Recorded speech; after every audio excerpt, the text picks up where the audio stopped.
Fala galera, tudo jóia?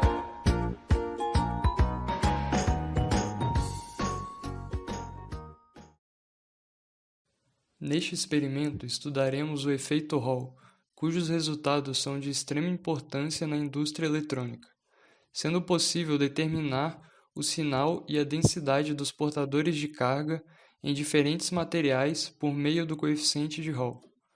Esse efeito foi observado a partir de um aparato experimental que consiste em uma fita condutora de seção reta L por D, por onde percorre um feixe de elétrons com uma determinada velocidade. Nesse condutor é aplicado um campo magnético horizontalmente ao movimento dos elétrons, resultando em uma força magnética perpendicular para baixo. Portanto, o movimento eletrônico será desviado para baixo, resultando em um acúmulo de cargas negativas na base do condutor e cargas positivas no topo do condutor. Tal arranjo de cargas descreve um capacitor, então será formado um campo elétrico, cujo sentido se dá da face superior para a face inferior. Com o tempo, a força elétrica irá se igualar à força magnética e o movimento de cargas em direção às faces irá cessar. Então, neste ponto, o sistema é descrito pela equação 1. Sabendo que a densidade de corrente pode ser expressa pelo produto do número de portadores, a carga dos portadores e sua velocidade, e pela definição ela é dada pelo quociente da corrente pela seção reta, chega-se à equação 2.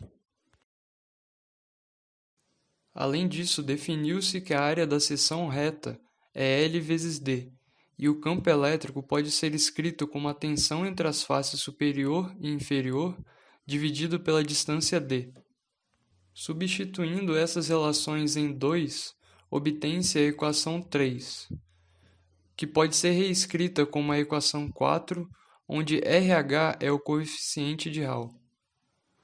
Dessa forma, por meio do efeito Hall, pode-se determinar a densidade de portadores N através da equação obtida, e também o sinal da carga dos portadores, bastando analisar a diferença de potencial entre a superfície superior e inferior, pois conhecendo o vetor campo magnético, o desvio dos portadores é previsto para cada sinal da carga.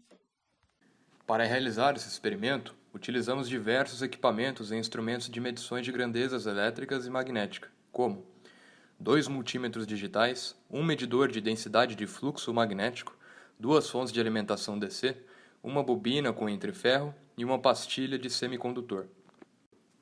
Esses instrumentos nos fornecerão medidas numéricas que ajudarão, a partir da equação 3, a construir gráficos capazes de nos revelar informações importantes na determinação da concentração de portadores de cargas na pastilha semicondutora, que se encontra na base do entreferro da bobina.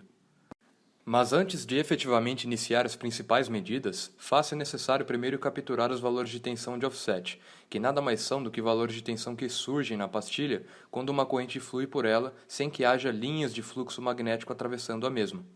A medida de tensão de offset é feita através do multímetro, na escala de tensão, posicionando as ponteiras de prova nos terminais 1 e 3 da pastilha. A corrente que flui pelo semicondutor é proveniente da diferença de potencial aplicada pela fonte DC entre os terminais 4 e 2. Como o objetivo é plotar um gráfico por pontos discretos, nos restringimos então a aplicar apenas 5 correntes diferentes, iniciando em 1 mA e variando de 1 em 1 mili até chegar em 5 mA. Para cada um desses valores de correntes, registramos o valor de tensão de offset. O conhecimento dessas medidas são muito importantes para os nossos cálculos, uma vez que a tensão V, que está discriminada na equação 3, é dada pela diferença entre a tensão medida com a aplicação do campo magnético e a tensão sem o campo magnético, que são as de offset.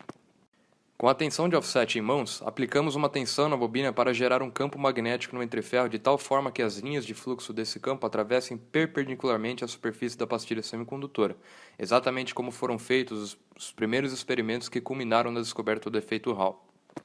Ao aplicar a tensão na bobina, surge quase que instantaneamente nesta uma corrente dependente da magnitude dessa tensão. Nesse experimento, utilizamos 3 correntes diferentes para fluir através das espiras, que foram de 1, 2 e 2,7 amperes. Com essa tabela, plotamos os pontos e, por regressão linear, determinamos uma reta para cada uma das 3 correntes diferentes que fluíram pela bobina.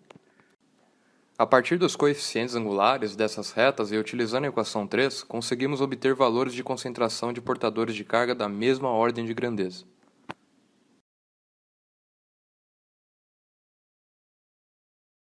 Se você gostou do vídeo, deixe seu like e se inscreva no nosso canal para ficar por dentro de todas as nossas novidades. Um grande abraço e até a próxima, baby!